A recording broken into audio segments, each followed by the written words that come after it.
Hello, this is the Saluki Gamescast for Monday, March 28th, 2022. My name is Justin Young, and joining me, as usual, are Alicia Utek, Ryan Friels, and OJ Duncan. How's it going? Going pretty good. How's everybody else doing? I'm doing pretty good myself. I'm doing pretty good as well. Oh, you're all selling that. It's that point in the semester, Justin. We're all dying. It's fine. 5 more weeks. Very tired. I was actually doing okay, but okay. You're Tell me the your one. secrets. How are you okay? You're the one grad student who's okay. I mean, I'm sleepy, but Valid. That's to be expected, I think. Anybody do anything exciting this past week? I went up to St. Louis, so that was pretty fun. What'd you do in St. Louis? So I was meeting my boyfriend's parents for the first time. Oh. So we did like a trolley tour and checked out a couple of the local sites. He brought us to a really good restaurant, so it was good.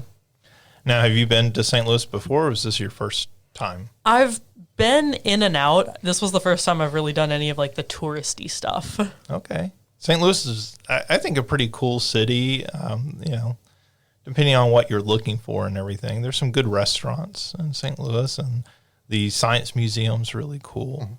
It's a really nice science museum. Anyone else?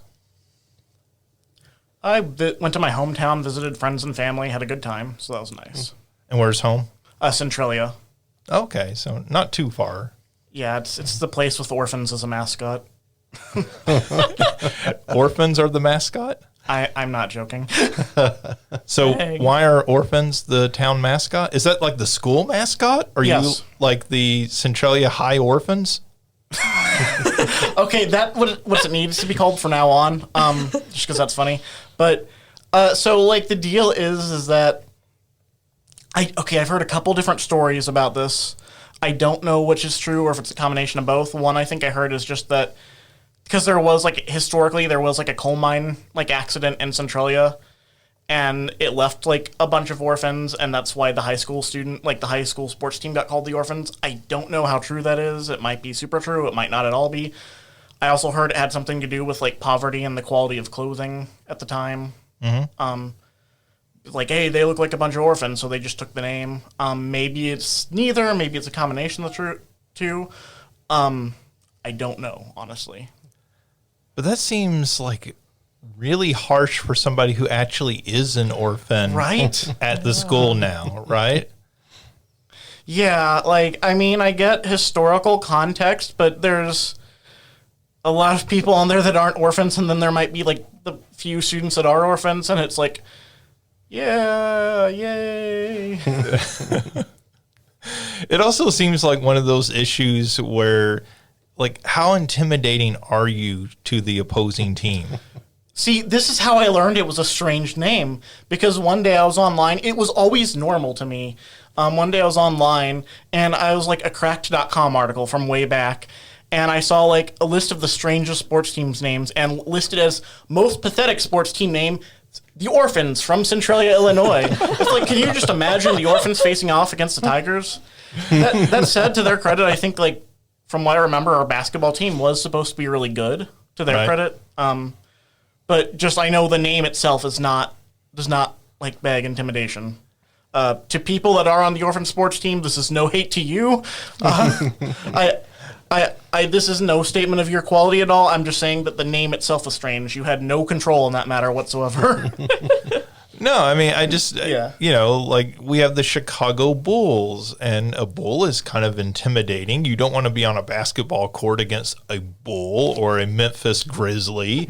But, if you were on a basketball court against a Chicago Orphan, you would feel like, this is completely unfair. I am going to destroy these children. It's like the image of a tiger versus Oliver Twist.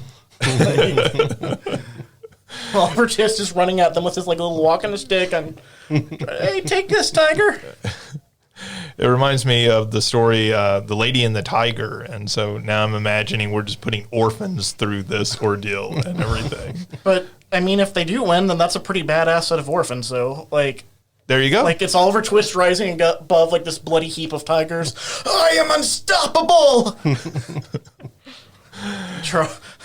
All right, now we're going to get in trouble with both the orphan people and PETA, so we should probably move on quickly.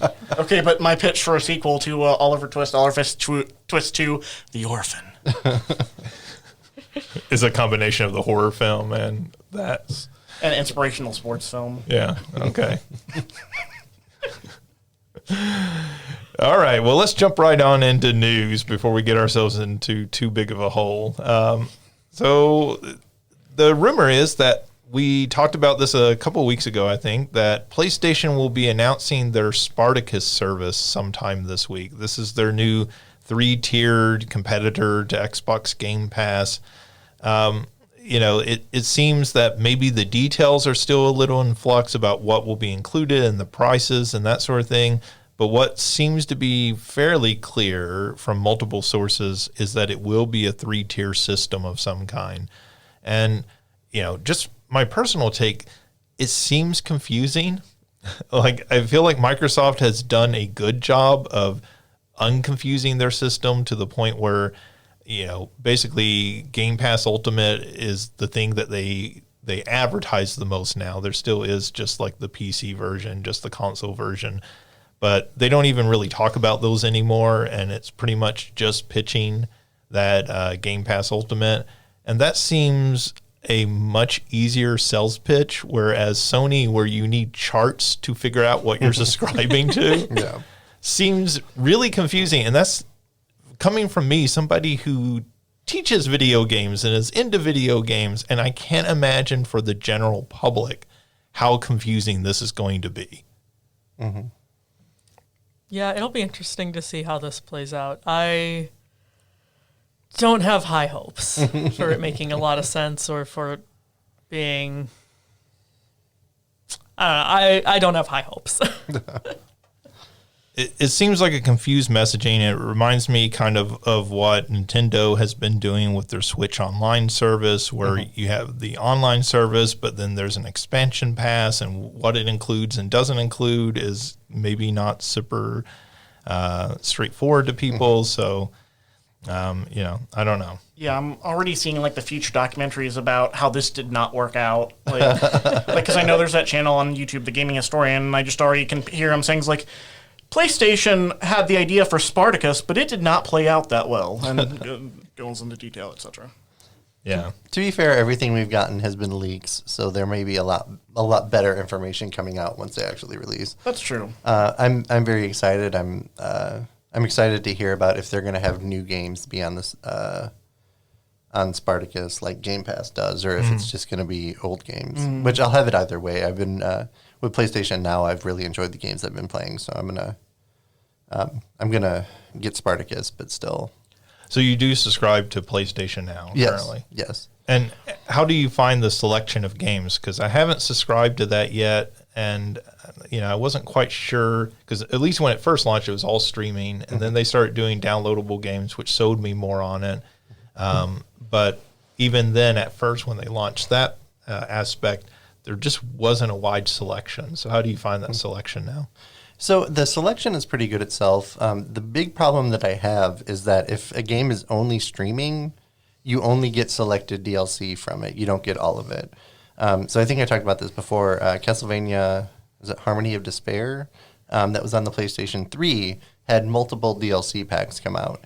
But because it's only streaming on PlayStation Now, you only get the first DLC pack, which is good, but there was a lot of stuff that was included in the other DLC that is pretty awesome. So I was hoping that they switch that somehow. So I'm hoping Spartacus will address something like that. Otherwise, the rest of the games, everything that I've looked for has been there. So I'm pretty excited about that. But I also have a very limited scope of games. So that might just be me. Right. Well, speaking of an OJ game, Stranger of Paradise, Final Fantasy Origin. The reports coming out of Japan is that it has bombed pretty hard in Japan. The details that I saw were that it has sold worse than 24 other Final Fantasy spinoffs, and only better than 3 one of which I had never even heard of. So it might have been one of those that just never even left Japan. You know, obviously, Final Fantasy has traditionally been a solid rock in Japan, a guaranteed seller and everything. This one has apparently not been selling particularly well in Japan. And, you know, I think the big question is it just not landing with Japanese audiences, or is it not landing with anyone anywhere? So there's a lot of really bad parts to the game. As someone who is a diehard Final Fantasy fan, as someone who's looking forward to this, there are a lot of really horrible parts to the game.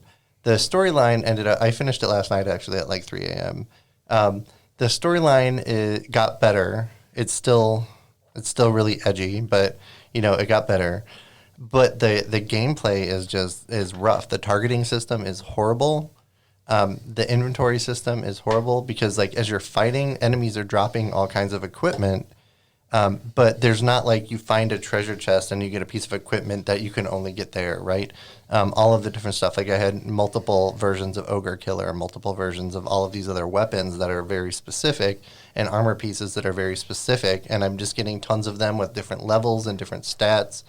So the name is all that's really a part of the armor. There's not really anything special about them. So I'm really upset with that because I always like finding better equipment. And also, slight spoiler for anyone who may be playing it, so close your ears. Just like Final Fantasy 15, the thing that I hated the most, at the very end of the game, the main character goes off to fight by himself because the other characters in the game get taken away. So you're just fighting a one-player game after learning this whole battle system throughout the entire game. And then it's just not okay. Like, so, I mean, did you not enjoy the experience? Because it sounded like you were enjoying it early on, and now you've soured on it. So was it just the ending soured you, or are you kind of down on the whole game? I'm just kind of down on the whole game because, like, I'll end a level with hundreds of pieces of equipment that I would never touch, right? So I'm not getting good stuff out of it. The leveling system is where you're leveling different classes is okay. But I leveled Sage early on and nothing else compared to it because Sage was the first like advanced class that I opened up, and nothing compared to it. So I'm going through and trying to level all of these other characters that are just nowhere near as good as Sage, and not playing the class that I wanted to play because I had to level these other ones, right?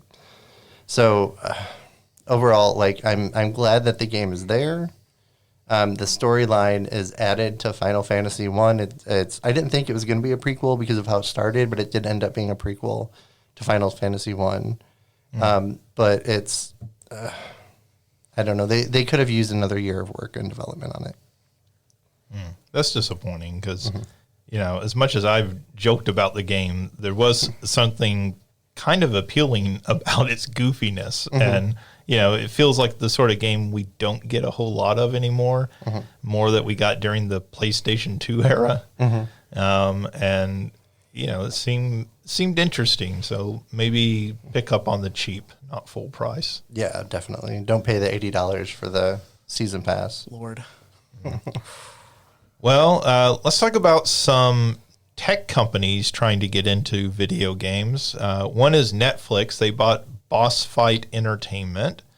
You know, do you have any interest in Netflix games? Has anybody tried Netflix's games?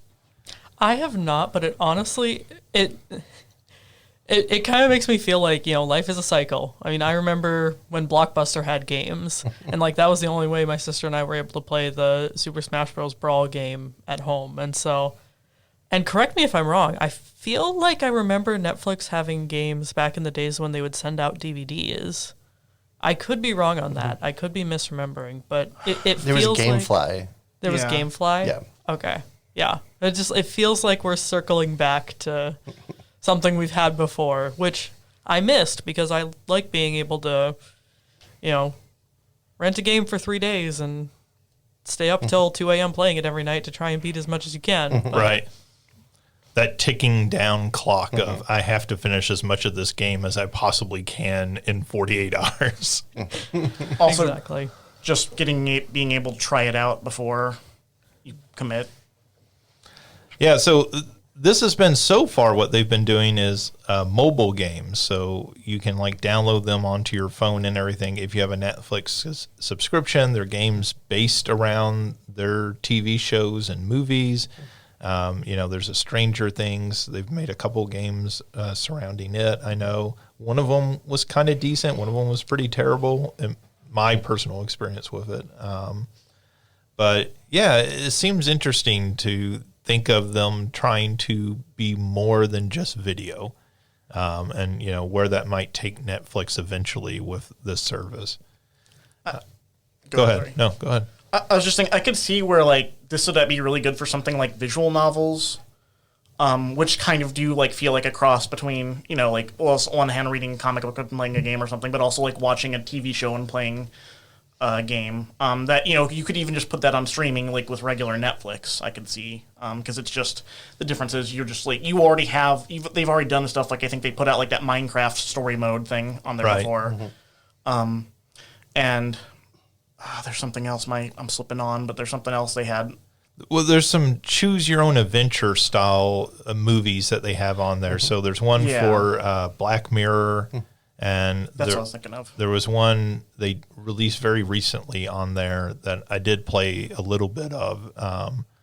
But calling those games is a stretch to some extent. But, right. Yeah. But being more interactive.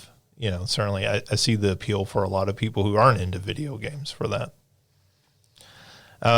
Along those same lines, Amazon Games, the head of that division, Mike Frazzini, has stepped down after over 10 years heading up that division, during which they have shipped like a total of 3 games, I believe. It has been sort of an unmitigated disaster for them, and there have been stories for a while that Frazzini was really coming with this sort of top-down approach, sort of heavy-handed, the ideal being that they thought every game had to be the biggest game ever made, and that there was quite a bit of frustration with the developers working for Amazon.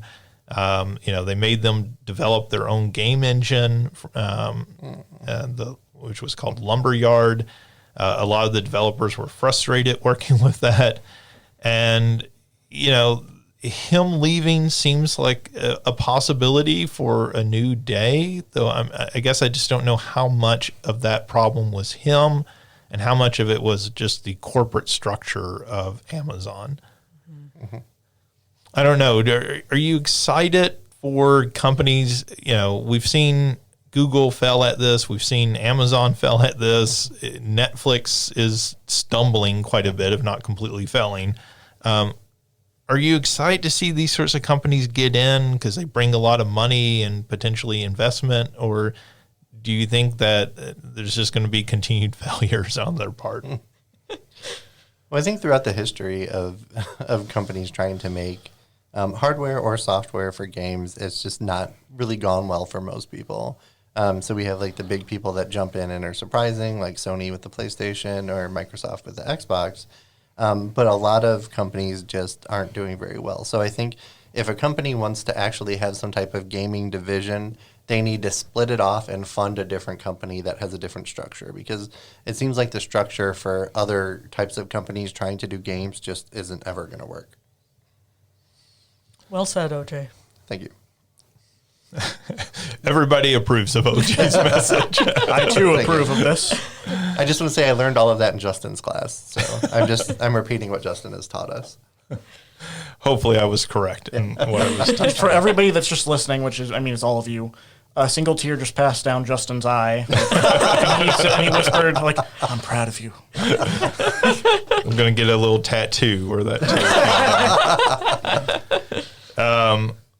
So, speaking of companies that are already in video games, Xbox has placed Kim Swift in charge of their cloud gaming division. Kim Swift, to most people, is notable for being one of the heads behind Portal.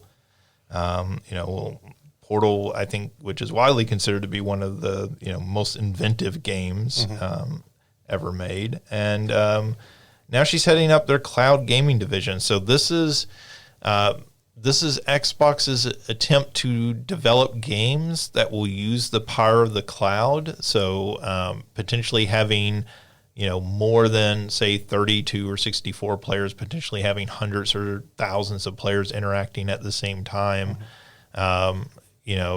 This isn't just streaming games online, but like using that power to enhance games in some ways. So, it seems like a good hire, somebody who is certainly super qualified. That seems exciting if they can do something really innovative with that beyond just, hey, we can stream games to you. We can actually make your games better. EA's having quite a few issues. First off, they have delayed their new PGA Tour game to 2023. So if you like EA PGA Tour, there is no game this year in that series. The second thing is they are replacing FIFA branding. So there will no longer be FIFA 23 or whatever number we're on from Electronic Arts. They are supposedly going with the new name EA Sports FC, which for those of you who aren't soccer fans stands for Football Club. So I don't know. Did any of you play FIFA? No, not much of a FIFA I'm crowd. not into sports games mostly. Yeah, I do not. My boyfriend is super into FIFA. Oh, okay. So, Well, tell him that he may have to look for a slightly different name. yeah, it'll be interesting. I will report back next week with his reaction to this. And nothing against it, just not my cup of tea. Sure. I think one thing that's kind of interesting is the idea that big names don't matter in sports games anymore. So, like, we have NBA 2K is the biggest basketball game. It's not Michael Jordan's basketball. It's not, Charles Barkley's Shut Up and Jam. It's none of those, like, fun, creative titles of old where, you needed that branding to stick out on a store shelf. And it just doesn't seem like anyone cares anymore. You don't need FIFA on the box. You don't need some big athlete on the box anymore. I mean, they still do their cover athletes, but it doesn't matter as much that name is attached to the title of the game, it seems. So that seems like an interesting shift. The creator of Tetris, Alexi, I never know how to pronounce his name. Pagenov, I think. Pagenov. Okay. Alexi Pagenov came out with a statement. If you don't know, Alexi Pagenov is Russian. He actually developed Tetris while he was part of the Soviet Union. The original marketing slogan was "From Russia with Fun" when they were selling that game. And so he came out with a statement about the war in Ukraine, and I just thought this was interesting because he is by far, I think, the most notable Russian in video game development. But he said, the bloody war running now in Ukraine is so awful that nobody could stay aside. The soulless, crazy dictator who started this evil is a war criminal and will be stopped and condemned. It is very sad and shameful that the big part of people in Russia still do not realize that. I am sure that Putin and his hateful regime will fall down and the normal, peaceful way of living will be restored in Ukraine and hopefully in Russia. It should be noted he lives in the U.S. now, so that is why he is free to make a statement like that. But, I'm sure that's also a very uncomfortable situation for him, condemning not his country, but, certainly the current government. Suicide Squad, Kill the Justice League, which is just a great title, has been delayed to spring 2023. And I feel like it was just a couple of weeks ago we were actually talking about this in the news and that this game was supposed to come out this fall, and now it's been pushed to spring. So I expect a lot more delays like that this year. Yeah. Yeah. The Halo series has debuted its first episode on the Paramount Plus streaming service. Did anybody watch this? I do not have Paramount Plus, so I cannot. But I didn't realize it came out, but I'm probably going to watch it this week. So I did watch this, and I'll give a very quick review. I think it's kind of interesting. It is definitely not in the canon of the video games. They're sort of taking the canon of the video games and running with it in kind of their own direction. The CG is sometimes a little iffy, particularly on the Covenant. They certainly look like they do in the video games, but unfortunately sometimes they look like video games.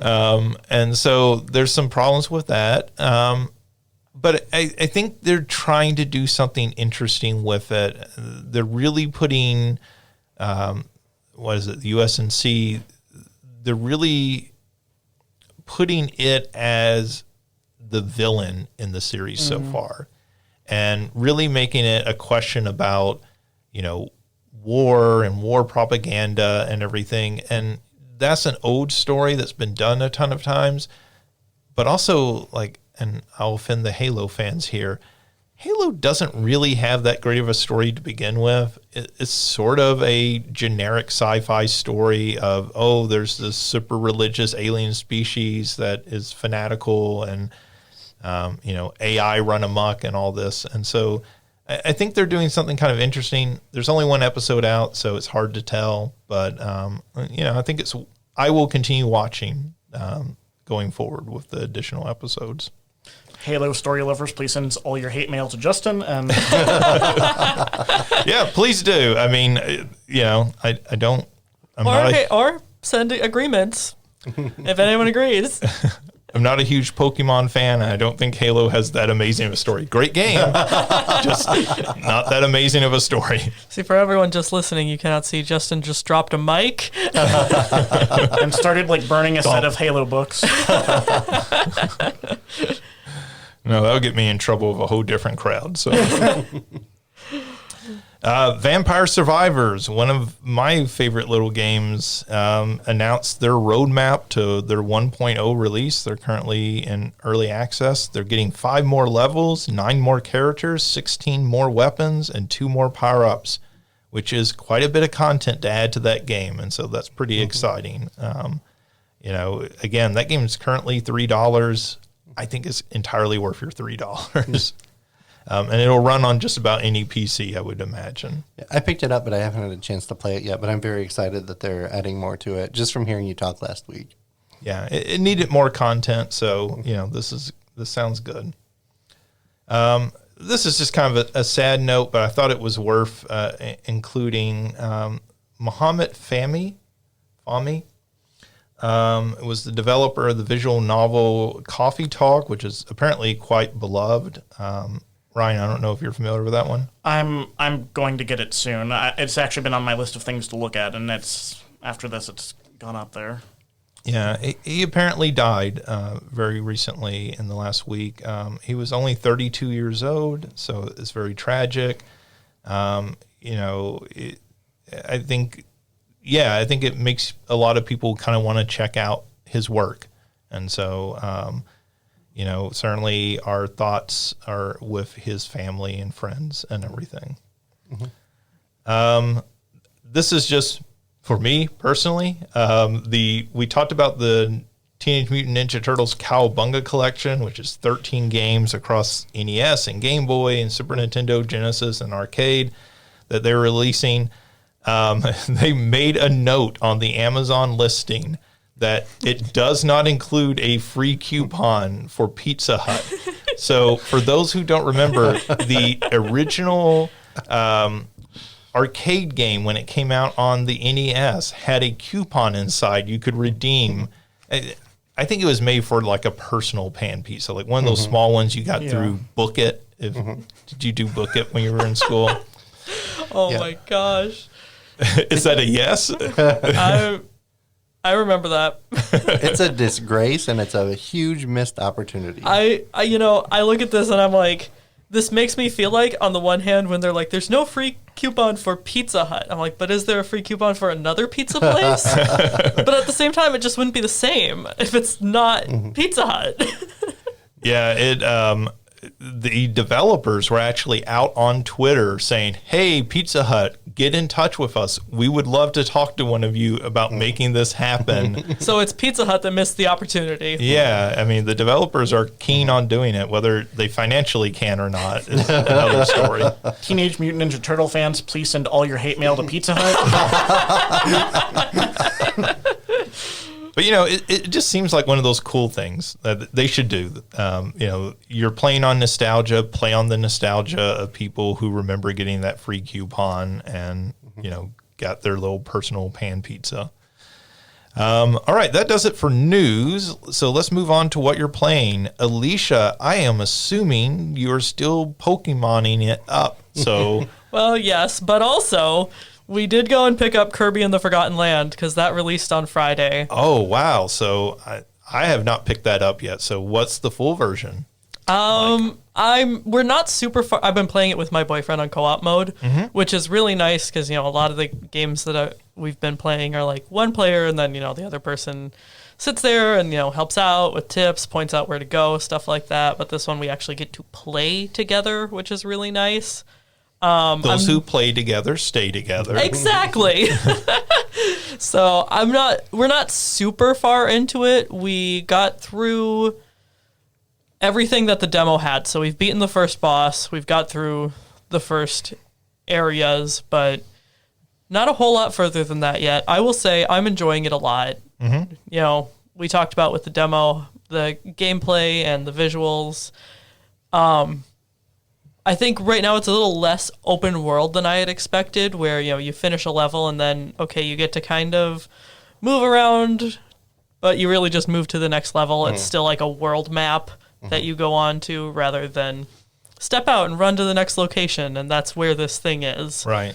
It's, okay, here's world 1-1, 1-2, 1-3, with a couple of offshoots for the sword copy ability challenge and different challenges for different copy abilities. So almost like Super Mario 3D World, where you get an overworld map, but you're really still just going from level to level. You don't really have that much exploration choice in there. yeah, and that might change later on in the game, but at the point that we're at right now, it's still like that, which I don't mind. I just think it's different than what I had expected with everyone talking about, this is going to be the first open world Kirby game. Right. Yeah.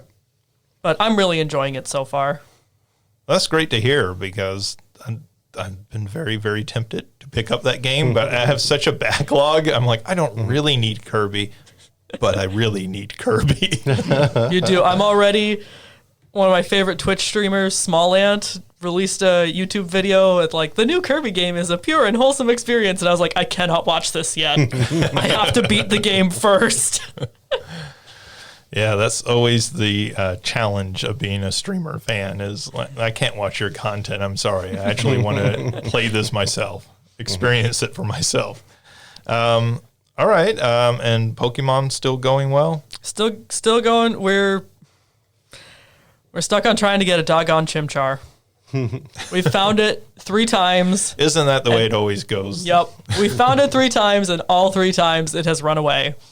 And rather than progress the story, my boyfriend keeps going back and resetting to nighttime because that's the only time you can catch it in this location, rather than moving forward to where it might be easier to find later on.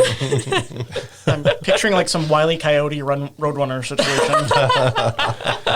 That darn Chimchar Yep. is always outsmarting us.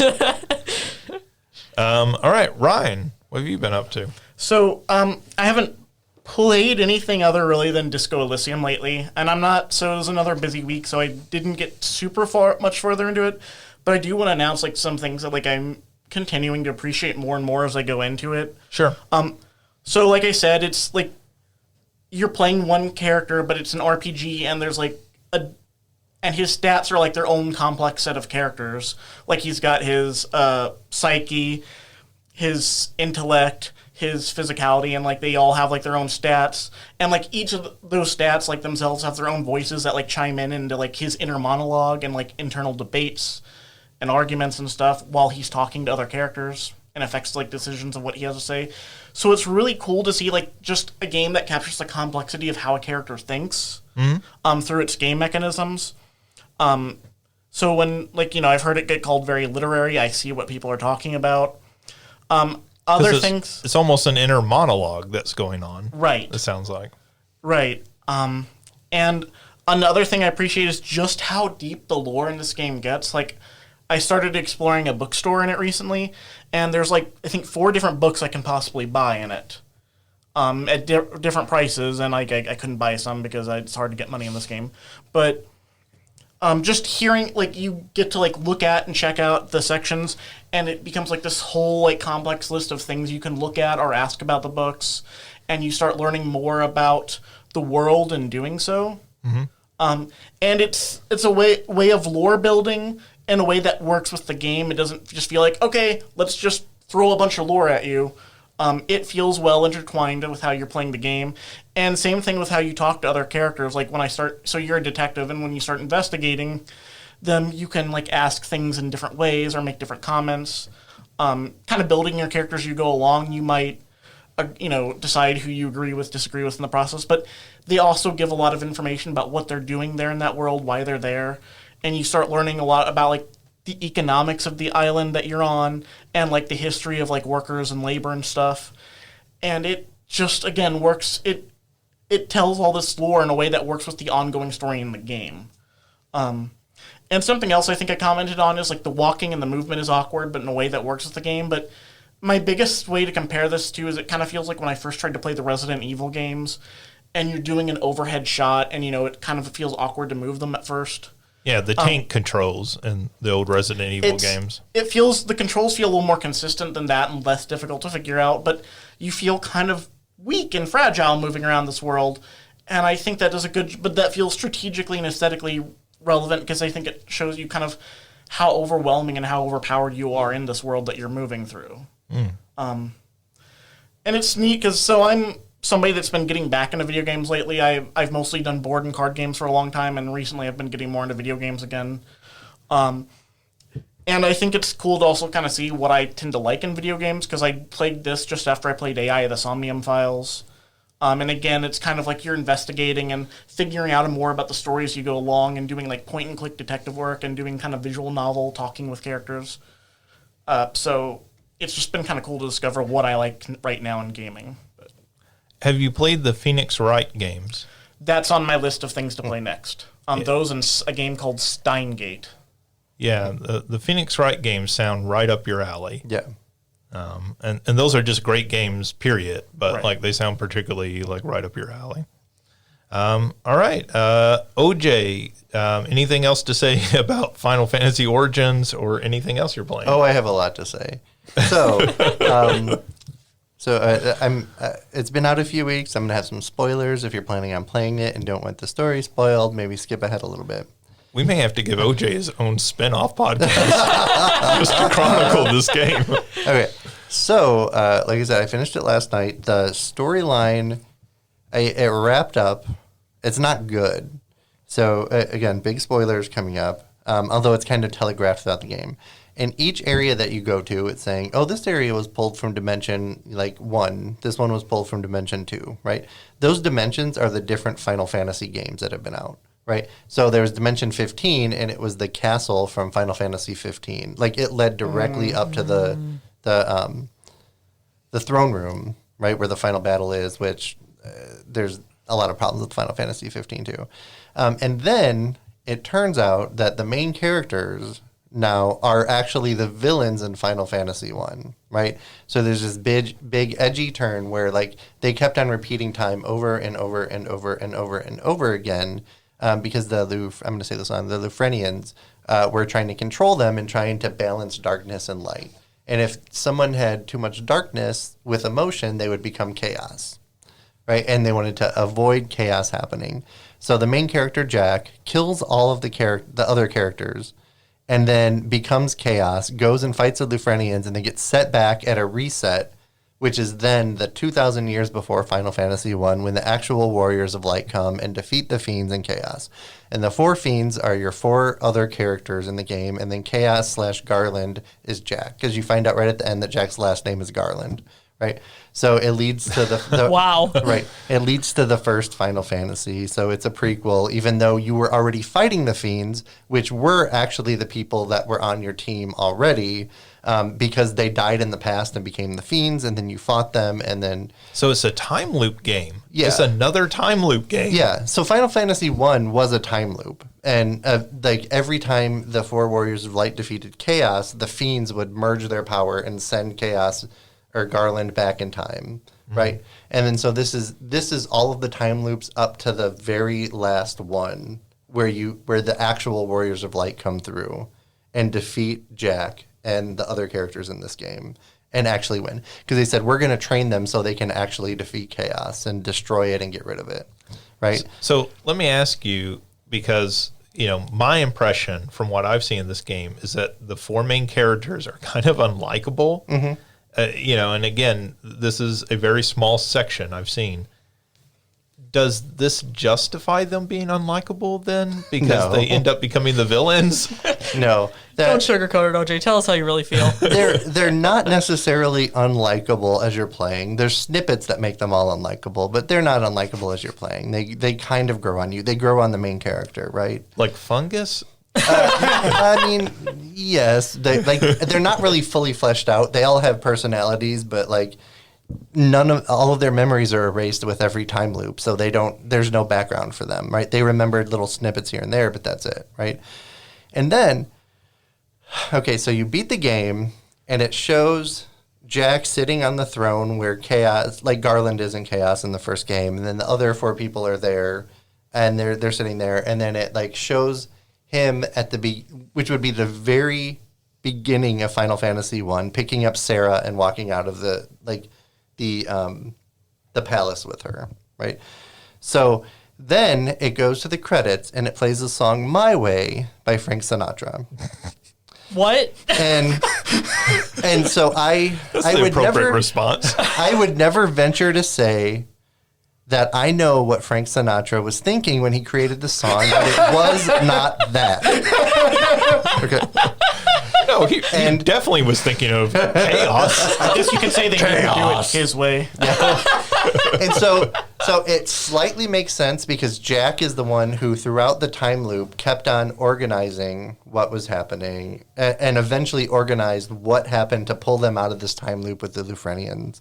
I forgot to mention that Astos, who is like one of the big bads in Final Fantasy 1, was a good character in this game eventually, because he was the one that he watched over them throughout the time loop, and he's the one who helped Jack orchestrate the whole thing, and then he ends up dying, which is weird because he shows up in Final Fantasy 1, so I guess he was... Anyway. It's a time loop. His death Yeah. was greatly exaggerated. Exactly. I'm not dead yet. He's only mostly dead. I do think that there's something fitting in this because you said like it's like I did it my way with Frank Sinatra, Yeah. and it's like you just talked about how unlikable the characters are, and this is like a song by like a grumpy cis white man about how he did it his way. Exactly. So I think there's something kind of fitting about that in a weird way. Exactly. It feels like early 2000s, like rap rock or something, right? Personified as a game. Can you imagine Eminem meets Frank Sinatra? Meets Limp Bizkit, meets Smash Mouth. Yeah, Limp Bizkit. I think that's the sort of tone I'm thinking of with this. So let me ask you, you say it's drawing from these other games, these different zones from the different Final Fantasy games. Yeah. So you're a pretty die-hard Final Fantasy fan. I think you know the games even better than I do, and I've played most of the numbered Final Fantasy games. Is there any appeal in that respect for long-term fans? So I was very excited because the Final Fantasy VI one, we were on the floating continent. I was very excited to see that. I know they did something similar in Final Fantasy XIV, the MMO. I haven't been there, though. But having a big 3D like floating continent and you go and you fight against the statues, I thought that was pretty cool.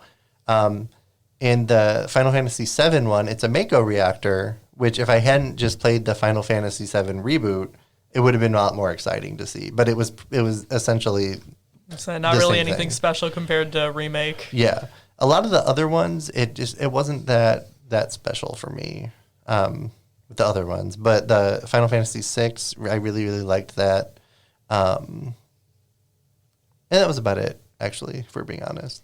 So, and then the Chaos Shrine was like, oh, this one just appeared out of nowhere, but obviously it was from Final Fantasy 1, so that it would have been Dimension 1, that same dimension. But yeah, the floating continent was worth it. Unfortunately, you would have to get through the rest of the game to get to it because it's at the end. So yeah, I don't know if it would be worth it to get the game to get there. I'm hoping they do some type of updates and make the game a little better. And I'm going to be playing through again in chaos mode. So I guess maybe I'll be able to look at it through a different eye and see. Is chaos mode the new game plus? Yeah. Well, it's not even a new game plus. You can just go back through the quests that you did already, and you spend like a shard to make them more difficult and raise their level. So I think you can upgrade all of the jobs. They all ended at level 30, and I think that you can eventually upgrade them to up to level 99, going through all of the different quests. But it doesn't sound like that's something you want to do. No, but I'm too much of a fan to not like fully complete it. It's a downfall for me. Well, so, you put the money in, you might as well get your money's worth out of it, even if the game wasn't ideal. Yeah. I'm gonna do it very slowly because I think I'm gonna buy Kirby and play it this week just to like cleanse my palate, and probably play Vampire Survivors for a little bit too, and then I'll go back to it. Those sound like good palate cleanser games after this. Eat a car, cleanse your palate. So I have continued playing Elden Ring. Ryan, you and I talked last week after recording the podcast, and you were asking me, for somebody who hasn't liked the other Souls games, is this the one that will actually kind of win you over? And, you know, I've not been a huge Souls fan. Dark Souls, Demon Souls, you know, Bloodborne is probably the one that I've enjoyed the most out of all of those. And I think this is easier maybe to get into than some of those other ones, only because there's not a critical mission path. There's not just one route to go through the levels. You actually are given, you know, you go over here and you can't progress, you can't beat this boss, you can run over here and try something else for a little while. And I think that it doesn't make the game any easier. It's not that you don't still have to beat those bosses. It just gives you the opportunity to go about it at your own pace in the way that the other Souls games that were much more funneling you through a level one way didn't allow for. And so, you know, I think that's made it fun for me. And a lot of the fun I've had in the game is just kind of exploring the world. And finding, you know, all the new things that you discover in it. And so I think it's been a really good experience, and I, you know, tentatively recommend that game to most people. Though, you know, if the only game you've ever played before is a Kirby game, this is going to be quite the emotional shock for you. Especially when Kirby eats everything in this one. So you mean the deadly things aren't the cute things? Right. Kirby, which is like this, you know, destroyer of worlds and everything. The other game that I was playing a little bit, I really want to get into Tunic, and I haven't had a chance yet for that. I know that's going to be more of a time commitment, but I've been playing a game called Nippon Marathon, which is this game that... remember Most Extreme Elimination Challenge that used to be on, what was that channel? It was the men's channel, whatever that was for a while. Spike? Yeah, Spike TV. Yeah. Any of you ever watch Most Extreme Elimination Channel or Challenge? It was the Japanese game show that they brought over, re-edited, and dubbed over with American announcers. So the Japanese game show is a show called Takeshi's Castle. And basically this is that made into a video game. It's sort of like Fall Guys as a local couch competitive game. So instead of running against 100 other players, you're just 4 players and you're running through city-based levels, and you're trying to either be the last one standing or to get so far ahead you push the other players off the back of the screen. Mm-hmm. And then the levels themselves are interactive. So like you're jumping through walls and you're climbing upstairs, and there are people walking around with giant panes of glass that you can run through. There are dogs that just randomly run out and attack you, and they'll like kind of pull at your pant leg and slow you down. It's a really kind of fun game. I mean, as like a multiplayer experience, there is a story mode, and Ryan, you might be interested in this. The story mode is 90% visual novel and 10% running through the levels. So much so that like I kind of get tired of it, the visual novel aspect and everything. But it's a neat experience. It's not the greatest game in the world, but again, and I got it as part of a bundle, so I'm not entirely sure on the pricing on it. But I would say under $10, it's maybe worthwhile, particularly if you have a group of friends that you could play it with on a regular basis, who would sit down and engage in that with you and everything. We are almost out of time. I don't know if we have enough time to do our last question before you all have to head out. Speed round. I can be quick. Okay, speed round. Here's our final question. What game world would you want to live in? So what game sort of world universe, if you could choose to live in one, would you want to live in?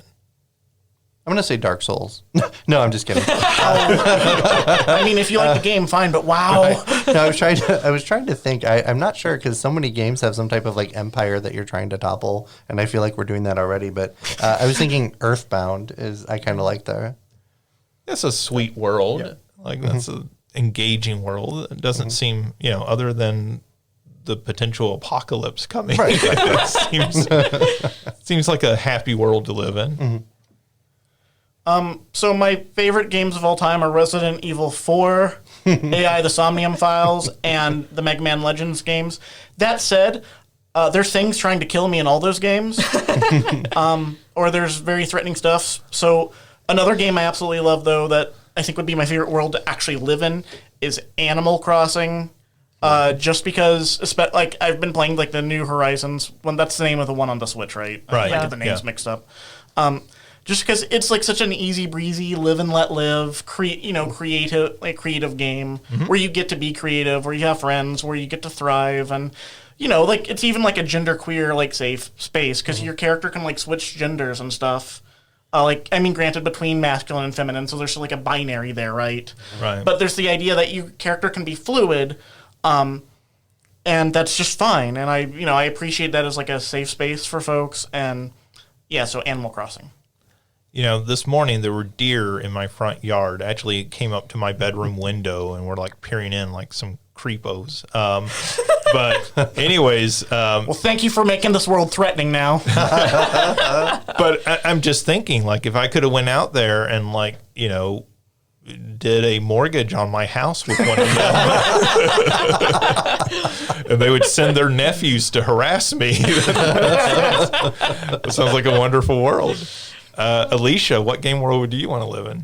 I'm going to go with the Super Smash Brothers universe. That way I can have all the crossovers and watch all the tournaments. But do you have to participate in them? I have the option, because in later games you did start getting the Mii fighters. So I could, but also I could just watch. So I don't have to get my butt handed to me by a pink puffball and take your choice on if that's Kirby or Jigglypuff. Who would be more embarrassing to lose to, Kirby or Jigglypuff? That's a good question. I think I would be equally embarrassed by both, because I feel like it would be more humiliating for people to see me get beat up by Kirby, because they would see Kirby just like eat me entirely and then spit me back out, and I don't know, maybe he would have red hair for his hat. Kirby would just be gross. But Jigglypuff, on the other hand, if the minute that Jigglypuff sings, I'm already a heavy sleeper, so I won't even be awake for any of that. So I won't be humiliated in the moment, but I will be humiliated afterwards. Well, I think I might choose the Wing Commander series because, I grew up a big fan of Star Wars and The Last Starfighter and everything. So living in a futuristic world where starships are flying around sounds really cool. Plus, there are things out there trying to kill me, but they're like 8-foot tall cats. Which, if I have to go, there's always the danger I die in my sleep, and my 2 cats are very hungry in the morning, and before anyone else comes to check on me. So, that may be how I go in this life. So, if I'm going to go in a fantasy world, maybe to an 8-foot cat is not the worst way to go. Proud way to go. Yeah. All right. Well, thank you for joining me today and everything. Our next episode we'll have, and then following that on April 7th and 8th, we'll be doing an event called Playing for Pets. You can go to playingforpets.com to find out more about this. If you are an SIU student, faculty, or staff member, you can participate as part of that. We're going to be raising funds and taking donations of cat and dog food for St. Francis Care Animal Shelter in Murfreesboro, which is just the next town over.